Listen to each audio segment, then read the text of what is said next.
Hey y'all, Jamie here, proud 55-year-old trans woman from New Orleans. So, where last I left off, well, we, me and one of my very best friends in the world, Angel, had gone to New York City to do the Geraldo Rivera show. Yes, the old Geraldo Rivera talk show from the 1990s. This was 1993, like early 1993. And so Angel and I flew up there to New York and we decided to go out partying our first night there, the night before the taping of the show. Now, we ended up in a bar. Yesterday I said it was called Dirty Sally's. It was not. Somebody else corrected it for me. It was actually Sally's Hideaway. Dirty Sally's was another bar in Houston, and that's why I got them confused. So we were at Sally's Hideaway, and it was right off of Times Square in Manhattan. And so we're in there, and I'm noticing there's lots of beautiful girls. I noticed they're all Latina and black though. And yeah, it's nothing I'm not used to. I'm from the South, honey. It's very, it's colorful in the South. There's a little bit of everybody. Um, and so I wasn't thinking anything of it, but I did get curious. And so a guy was standing there. He was talking to me, an Angel. And I asked him, I said, out of curiosity, where are all the white girls?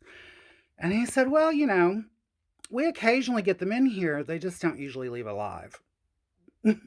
That's where I left off yesterday. Y'all, listen, when this boy said that, I was flabbergasted to say the least. I mean, what do you say to that? What do you even say to that?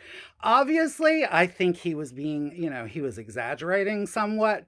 Not terribly, though, because you could tell from the eyeballs we were getting, that we were not necessarily, I was not necessarily welcome.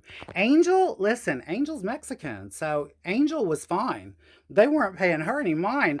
And because her and I were together, what we found out from this guy that was standing there talking to us is that the reason none of the other guys had come over to introduce themselves is because they all thought that me and Angel were a couple.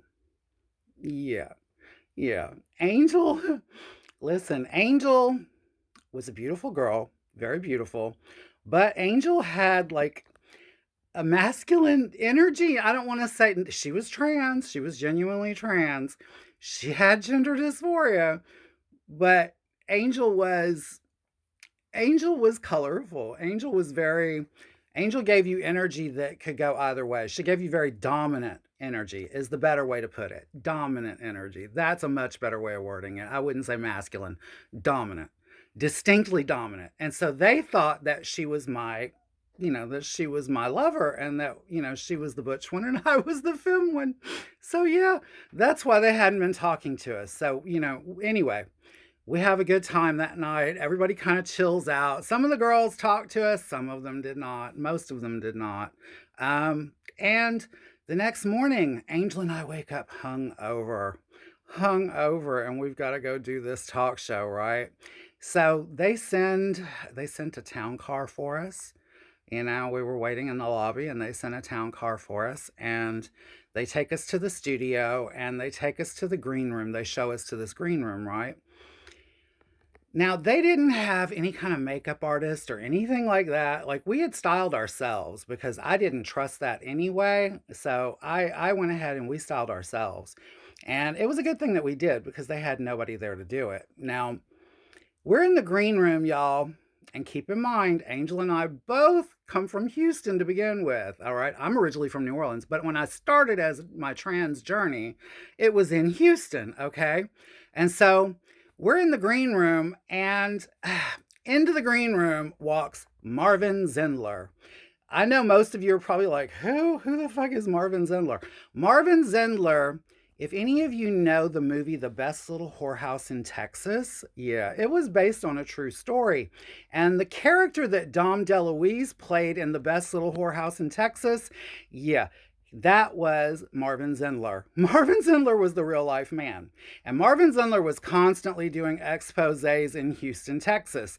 So when me and Angel saw him, keep in mind, I was on several news reports in Houston during my years on the streets there.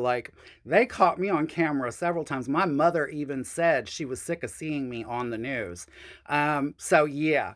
Like, they had me tipping down an alley one time to get away from the cameras like I was running from the paparazzi. Yeah, anyway.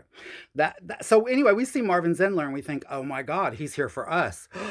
What have they dug up? And we're thinking, "What have they dug up?"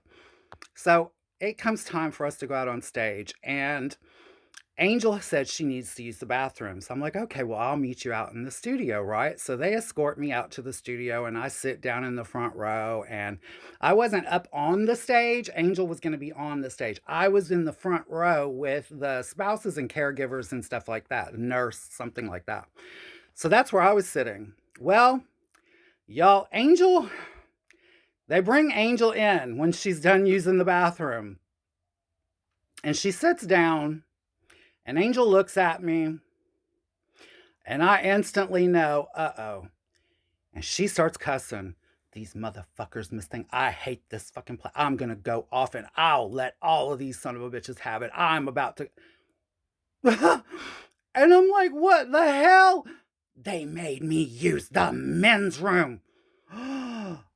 Y'all, if y'all want to know what happens next, y'all know the routine, honey. Be here next time, and I will too. This one stays good. It gets good. It is good. It stays good. All right. I love you all. I love you all for watching, and I love you for the comments. Please repost this as much as you can. It helps. Thanks. Talk to you later. Bye bye.